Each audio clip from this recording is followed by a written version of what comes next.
के नाम से जाना जाएगा। सोम, चंद्रमा और नाथ भगवान शंकर। कहा आज के बाद यह जगह सौराष्ट्र के नाम से जानी जाएगी और यह जो लिंग है या मेरे और तेरे नाम से जाना जाएगा सोमनाथ। बोलिए सोमनाथ भगवान की जय। आज के बाद यह जगह मेरे और तेरे नाम से जानी जाएगी। सूत जी महाराज जी की इस कथा को सुनकर शौनक आदि ऋषिवर बड़े प्रसन्न हुए।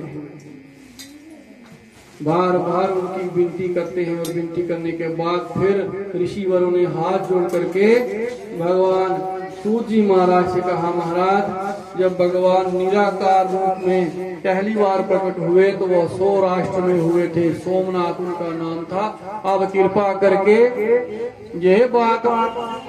ये कथा आप हमको सुनाइए कि उसके बाद भगवान शिव फिर कौन सी जगह पर ज्योतिर्लिंग निराकार रूप में प्रकट हुए।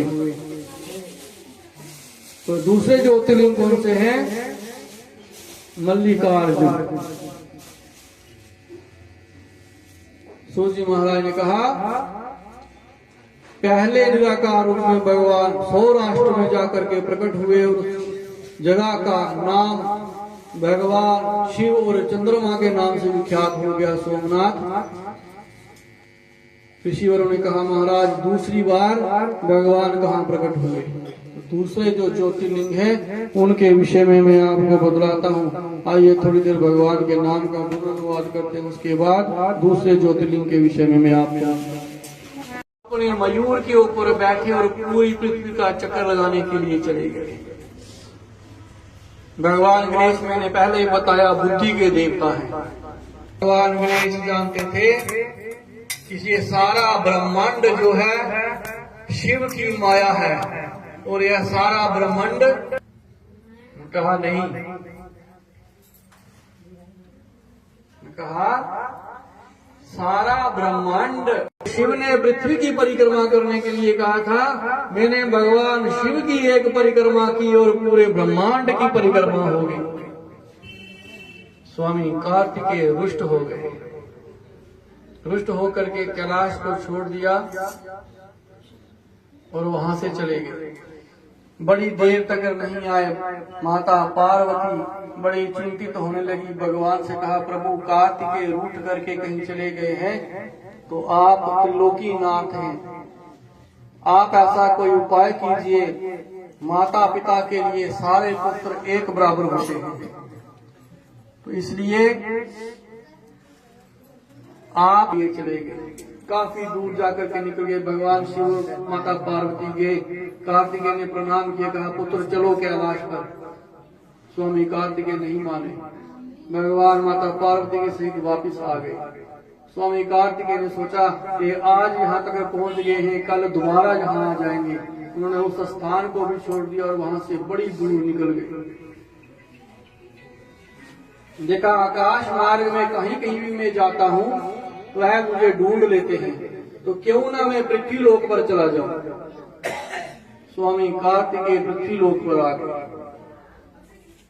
भगवान शिव और माता पार्वती रोज स्वामी कार्तिकेय को मिलने के लिए पृथ्वी लोक में आने लगे। आते आते कार्तिकेय बड़े क्रोधी हैं। जब देखा मेरे माता और पिता रोज मुझे मनवाने के लिए यहाँ पर आ रहे हैं, तो हाथ जोड़ करके माता पिता से कहा, आज के बाद आप यहाँ पर मुझे मनाने के लिए नहीं आना, मैं आज आपके साथ ही चला जाऊंगा। इतनी बात जब कार्तिकेय ने कही, माता और पिता भगवान शिव और पार्वती दोनों बड़े प्रसन्न हुए। आज हमारे पुत्र ने हमारी बात मान ली। वहां से कार्तिकेय जब उनके साथ जाने लगे, शास्त्रों में जब माता पार्वती के हजारों नामों का हम पाठ करते हैं तो माता के पार्वती के हजारों नामों में एक नाम उनका आता है मल्लिका। पार्वती के 1000 नाम कभी पढ़ करके देखना, उन 1000 नामों में एक नाम है मल्लिका। और भगवान शिव के 1000 नाम का कभी पाठ करके देखना, उन 1000 नामों में भगवान का एक नाम है अर्जुन। रोज माता पार्वती और भगवान शिव वहां पर कार्तिकेय को बनाने के लिए जाते। जब एक दिन कार्तिकेय जी मान गए तो वह बड़े प्रसन्न हुए। उन्होंने कहा, पुत्र तू आकाश मार्ग को छोड़ करके यहाँ पृथ्वी पर आया था हमसे छुपने के लिए, तो आज से ये जगह जो है हम तीनों के नाम से विख्यात हो जाएगी। पूर्व काल में उस जगह को श्री शैलम कहा जाता था, आज आंध्र प्रदेश कहा जाता है। भगवान कार्तिकेय की बात पर प्रसन्न हुए और वहां पर ज्योति निराकार रूप में प्रकट हो गए और वहां पर माता पार्वती के सहित प्रकट हुए। मल्लिकार्जुन में दोनों रूप हैं भगवान। भगवान ने कहा, आज के बाद यह स्थान तुम्हारी ही याद में मल्लिकार्जुन नाम से प्रसिद्ध हो जाएगा। जगह का नाम है श्री शैलम। पहले उसको श्री शैलम कहते थे, आज उसको आंध्र प्रदेश कहते हैं।